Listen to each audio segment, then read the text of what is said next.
At some point in your life, someone made you feel like you were too much. Maybe they said it directly. Maybe it was just a look, a sigh, a moment where you got excited about something and watched the energy in the room go flat. And something in you quietly decided, okay, less. Be less. Here's what nobody ever told you about that moment. It wasn't a correction, it was damage. And the psychology of what happened next, what your brain did to survive it, is exactly what this video is about. Stay with me, because by the end of this, you're going to understand something about yourself that changes everything. People call you sensitive, intense, emotional, too much. And maybe you've spent years trying to be less of all of those things. But here's the part nobody explains. This isn't a personality flaw. This is a pattern. A deeply wired psychological pattern that started long before you had any say in it. And once you see it clearly, you can't unsee it. Here's where it actually starts. Some people are born with what psychologist Dr. Elaine Aron calls sensory processing sensitivity, a nervous system that processes everything more deeply than average, more intensely, more completely. But for many people watching this, it didn't start at birth. It was built. Imagine a child growing up in a home where love had conditions, where a parent's mood shifted without warning, warm one moment, distant the next, where crying got you told to stop being dramatic, where needing something felt like an inconvenience. That child had two options: fall apart or adapt. So they adapted. They became a reader of rooms, a detector of shifts in tone, in atmosphere, in the space between words. They learned that being too much, too loud, too emotional, too needy had consequences. So they started shrinking. And they got so good at shrinking, they forgot they were doing it. That child is still doing it now. In meetings, in friendships, in relationships, in the car ride home after a perfectly fine evening, wondering if they were too much. And here's the part that will sit with you. Nobody asked you to become smaller. You chose it, because at some point, being yourself felt genuinely dangerous. That is not sensitivity. That is survival. If you're already recognizing yourself here, this channel exists exactly for this. We decode the hidden psychology behind the way you experience yourself. Subscribe and keep watching, because this gets more important. You edit yourself before you even speak. Most people have a thought and say it. You have a thought and immediately run it through a filter. Is this too much? Will this make them uncomfortable? Am I being dramatic? And by the time you've finished scanning whether it's safe, the conversation has already moved on. Here's what the science actually says about this. A Stanford University study found that people who chronically suppress their emotional expression don't make the emotion smaller. They make their physiological stress response larger. Heart rate increases. Cortisol spikes. The body carries what the words couldn't release. So while you're sitting there calmly saying, "I'm fine," your body is running a completely different story. And the cruelest part of this? You edit yourself to protect other people from discomfort. But the discomfort doesn't disappear. It goes inward, into you, every single time. You don't notice it happening. You just feel vaguely exhausted after conversations that looked perfectly fine from the outside. You feel other people's emotions as if they were your own. You walk into a room and something feels off. Nobody said anything. Nobody is fighting. But you felt it the moment you stepped through the door. A friend's voice has a slight edge on a phone call. They say they're fine, but something in you already knows they're not. This is not imagination. This is your nervous system doing exactly what it learned to do. Neuroscience has a name for this: mirror neurons.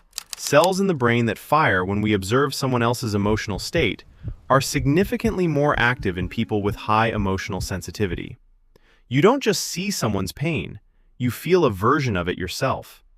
You become a container for other people's emotional weight. You absorb the anxiety in a room, the grief in a conversation, the tension between two people who haven't even spoken yet. And at the end of the day, you're exhausted from emotions that were never even yours to carry. That's not weakness. That is an enormous amount of invisible work that nobody sees.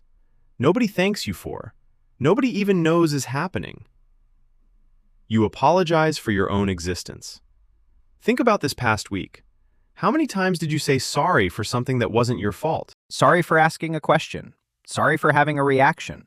Sorry for taking up space in a conversation. There's a specific psychological response behind this. Therapist Pete Walker identified it as the fawn response, a survival pattern that develops when a child learns that making themselves smaller, agreeable, and apologetic is what keeps the peace. The apology becomes armor. It says, "Please don't be upset with me. I'm not trying to be difficult. I'm not trying to be too much."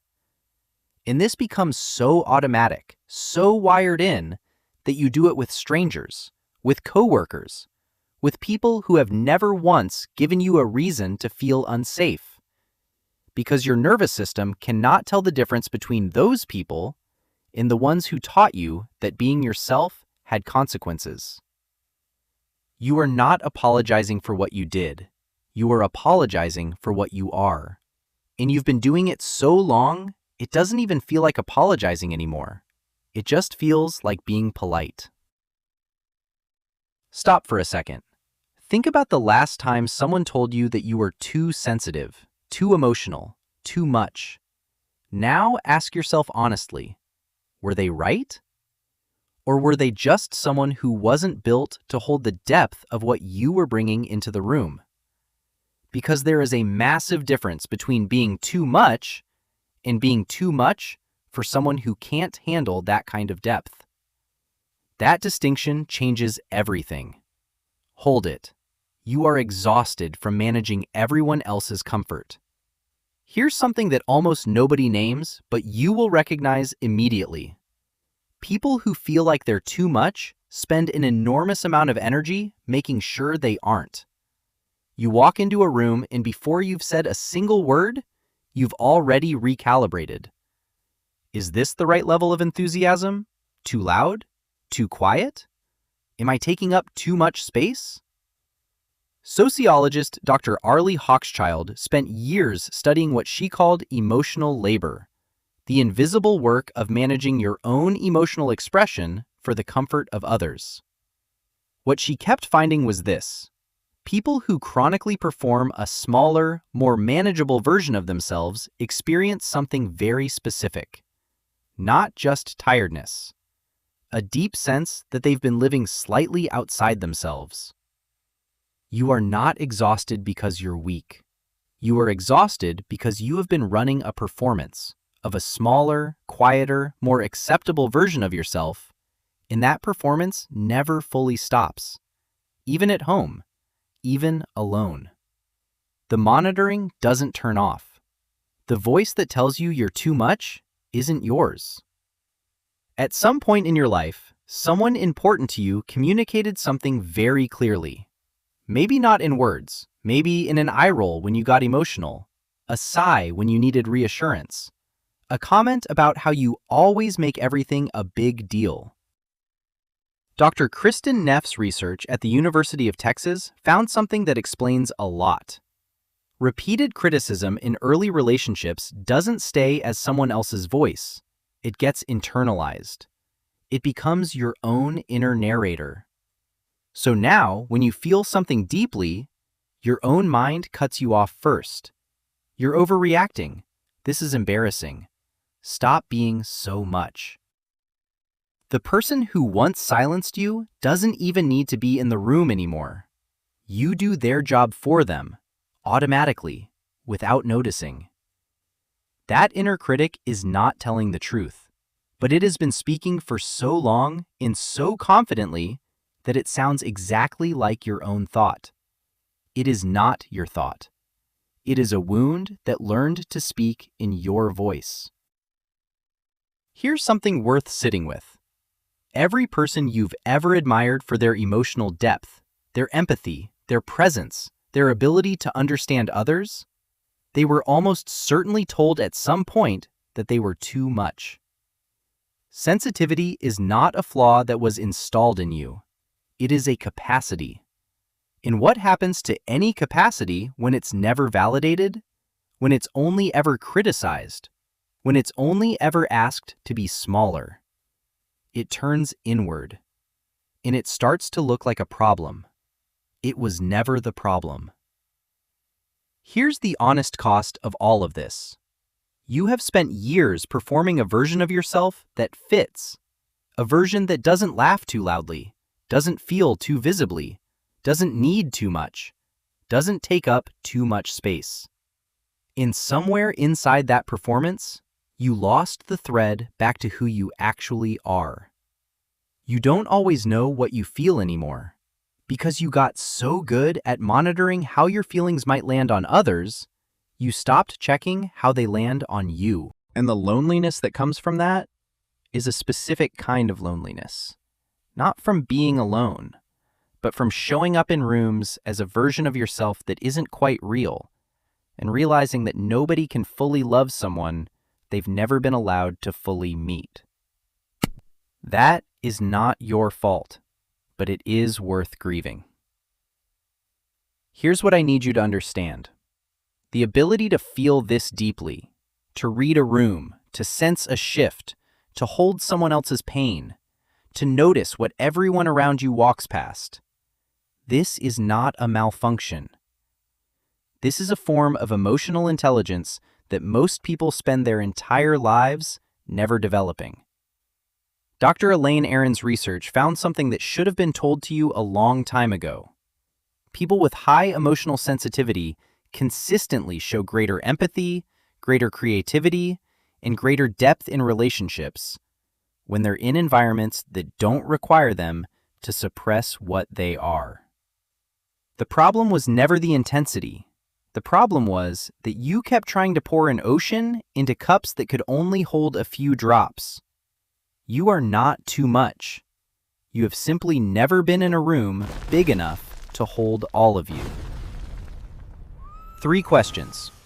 Don't answer them now, just carry them. Whose voice originally told you that you were too much? And is that person really someone whose opinion should still be running your life today? What would you allow yourself to feel if you were completely certain that no one would judge you for the size of it? And what parts of yourself have you been leaving outside the door, waiting for someone to finally tell you it's safe to bring them in? You are someone who experiences the world in full color, while most people around you are living in grayscale. That is not a burden you accidentally picked up. It is something you were either born with or built through paying attention, through surviving, through caring so deeply about the people around you that you absorbed their world alongside your own. You are not too much. You have simply never been in a room big enough to hold all of you. And the work, the real work, is not to make yourself smaller. It is to stop apologizing for the size of what you are. The right people will not need you to shrink. They will pull up a chair and ask you to stay exactly as you are. That is not something you find by becoming less.